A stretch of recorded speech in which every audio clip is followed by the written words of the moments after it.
Is it possible that this viral video forced Canada's second-largest airline to abandon a major cabin reconfiguration program? That's what some outlets are reporting after the video sparked public backlash and harsh criticism of WestJet. Indeed, the carrier has now cancelled the new seat configuration that squeezed an extra row on board many of its planes and left some passengers with less legroom and no ability to recline. Let's take a look at the controversy and its validity for today's video.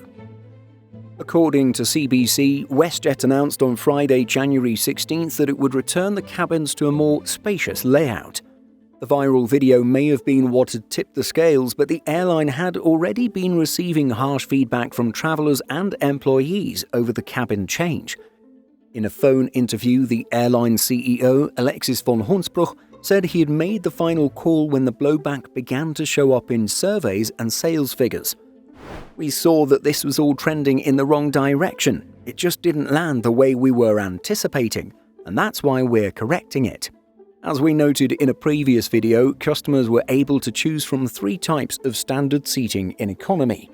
Standard economy seat pitch is 30 inches for rows 10 to 12, and it goes down to 29 inches for rows 15 to 19, and then just 28 inches for rows 20 to 31 in the updated cabins. We're assuming that the 28-inch pitch seats lack the ability to recline, but it may have also been the case for the 29-inch seats as well. With customers having to pay to choose their seat, the change was widely reported as the airline charging travelers to recline their seats.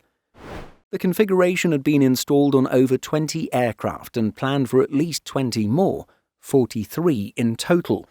The airline now says that it plans to convert all of its tight-packed 180-seat jets to a 174-seat layout after receiving regulatory certification. While this idea has clearly failed with WestJet's customer base, we can see what the airline was trying to do. After all, the airline's ultra-basic fares were significantly lower, which would have given travelers a cheaper option if they were able to travel light and fit into cramped, non-reclining seats. For the airline, it would have resulted in their flight showing up as the cheapest option in flight search engines. So, at least to us, it appeared that WestJet was trying to offer low-cost carrier prices and low-cost carrier experiences to some of its passengers, while also providing more of a standard service experience for the other half of the aircraft. Regardless of how low those fares were, the media and public focused on the discomfort of the seats, which would have indeed been a new and uncomfortable experience for Canadians. For anyone who's travelled around Europe on Wizz Air, however, that kind of spacing is the norm. So, what do you think of this whole seating fiasco?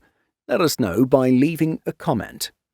In addition to our daily YouTube videos, Simple Flying publishes over 150 articles every week. If you're looking for the latest aviation news and insights, visit simpleflying.com.